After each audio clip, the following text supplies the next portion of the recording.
Aman dalam tangan Tuhan.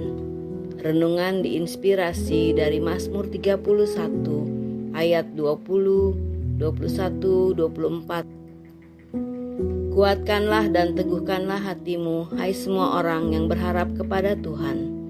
Alangkah limpahnya kebaikanmu yang telah kau lakukan di hadapan manusia bagi orang yang berlindung padamu.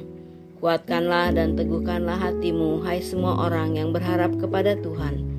Engkau menyembunyikan mereka dalam naungan wajahmu terhadap persekongkolan orang-orang. Engkau melindungi mereka dalam pondok terhadap perbantahan lidah. Kuatkanlah dan teguhkanlah hatimu, hai semua orang yang berharap kepada Tuhan. Kasihilah Tuhan, hai semua orang yang dikasihinya. Tuhan menjaga orang-orang yang setiawan, tetapi orang yang berbuat congkak diganjarnya dengan tidak tanggung-tanggung. Kuatkanlah dan teguhkanlah hatimu, hai semua orang yang berharap kepada Tuhan. Daud menuliskan Mazmur ini ketika ia sedang terdesak oleh musuh dalam medan perang yang siap menerkam kapan saja dan membunuhnya.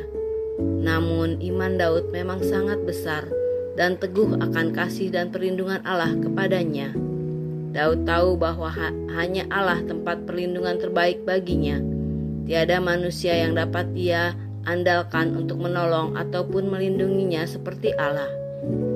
Dia senantiasa mengandalkan Allah dan menyerahkan nyawa dan hidupnya kepada Allah setiap saat berada di medan perang. Penyerahan diri kepada Allah tidak pernah mengecewakannya, tidak pernah gagal. Allah tidak pernah mengecewakan anak-anaknya yang berseru meminta pertolongan dan berlindung kepada kepak sayapnya.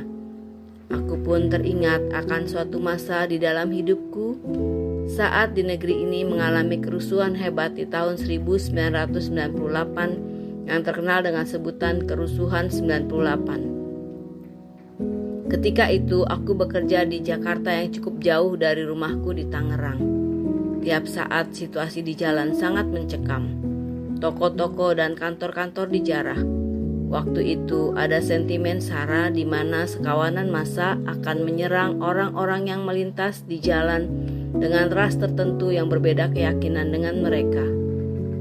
Saat itu aku hanya bisa berdoa dan berserah diri pada perlindungan Allah, sama seperti yang Daud lakukan.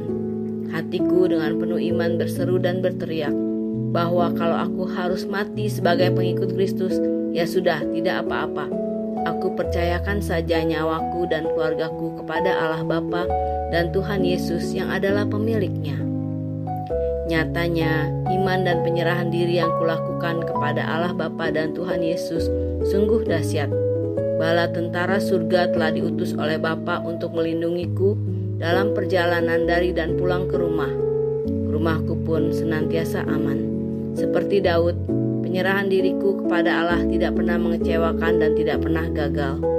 Allah Bapa sungguh mengasihi anaknya yang berlindung padanya. Selanjutnya menjadi refleksi bagi kita, maukah kita berjanji dan percaya untuk senantiasa menyerahkan diri dan hidup kita dalam perlindungan Allah Bapa seperti yang Daud lakukan? Marilah kita berdoa. Allah Bapa yang Maha Kasih, puji syukur kepadamu untuk senantiasa menyertai hidup kami. Bapa, tiada tempat lain yang teraman dalam hidup kami selain berada dalam tangan-Mu. Untuk itu Bapa, jangan pernah biarkan kami terlepas dari tangan-Mu. Amin.